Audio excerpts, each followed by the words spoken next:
నమస్తే. మార్చి నెలలో, ఆంగ్ల నెల మార్చిలో రెండవ గురువారము ప్రపంచ మూత్రపిండాల దినోత్సవంగా పరిగణింపబడుతుంది. So, international kidney day.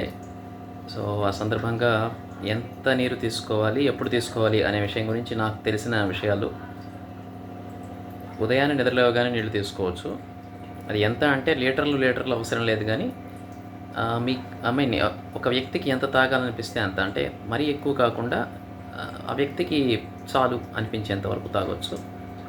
Okay, right. తర్వాత ఈ లీటర్లు తాగాలి, రోజుకి ఇన్ని లీటర్లు తాగాలి అనేది ఫారెన్ కాన్సెప్ట్. ఎంత నీరు తాగాలి అనేదాన్ని లీటర్లలో కన్నా ఒక వ్యక్తి యొక్క శక్తి లేదా సామర్థ్యము లేదా అవసరము మీద ఆధారపడి కొలిస్తే బాగుంటుంది. కాబట్టి ఏ కాలమైనా సరే ప్రతి 2-3 గంటలకు ఒకసారి దాహం వేసినట్టు అనిపించినా అనిపించకపోయినా మంచినీళ్ళు మాత్రం తాగుతూ ఉండాలి. సరే, ఎండాకాలంలో ప్రతి గంటకు ఒకసారి కూడా తాగొచ్చు.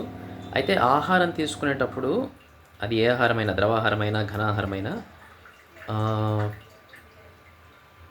ఇమ్మీడియట్గా ముందు కానీ లేదా ఆహారం తీసుకునేటప్పుడు కానీ లేదా ఆహారము తీసుకున్న వెంటనే కానీ మరీ ఎక్కువ నీరు తాగకుండా కొద్దిగా తాగొచ్చు. కొద్దిగా అంటే గుటకలు అంటాం కదా, గల్ప్ అంటాం ఇంగ్లీష్లో.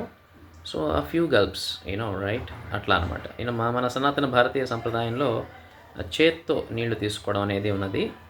ఓకే, నేను అబ్జర్వ్ చేసింది, నేను గమనించింది ఏంటంటే చేతిలోకి నీరు తీసుకున్నప్పుడు శరీర ఉష్ణోగ్రత, నీటి ఉష్ణోగ్రత సమానమవుతాయి. సో అరచేయి శుభ్రంగా ఉండి నీరు కూడా శుభ్రంగా ఉంటే నీళ్ళ వల్ల వచ్చే వ్యాధులు సహజంగానే రాకుండా ఉంటాయి. వాటర్ బోర్న్ డిసీజెస్ అంటాము. నాకు ఫిబ్రవరి బిగినింగ్లో నాకు టైఫాయిడ్ వచ్చినప్పుడు నేను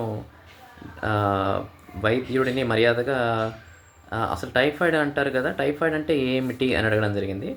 అప్పుడు ఆయన నీళ్ళల్లో మరియు ఆహారంలో జరిగే మార్పుల వల్ల ఒక వారం 10 రోజులు జ్వరంతో ఇబ్బంది పడడం జరుగుతుంది. దాన్నే టైఫాయిడ్ అంటారు. కాబట్టి టైఫాయిడ్ కూడా ఒక వాటర్ బోర్న్ డిసీజెస్. ఇలాంటి వాటర్ బోర్న్ డిసీజెస్ చాలా ఉన్నాయి.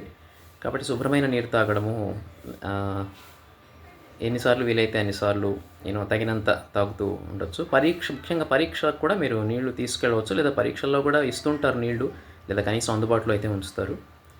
ఓకే, తర్వాత నీళ్లు బాగా శుభ్రంగా ఉండాలంటే ఇలాంటి రివర్స్ ఓస్మోసిస్ కానీ లేదా కాచి చల్లార్చిన నీళ్లు ఇలాంటివి తీసుకోవచ్చు. అయితే రివర్స్ ఓస్మోసిస్ లాంటి సిస్టమ్స్లో కూడా అడ్వాంటేజెస్, డిసడ్వాంటేజెస్ ఉంటాయి.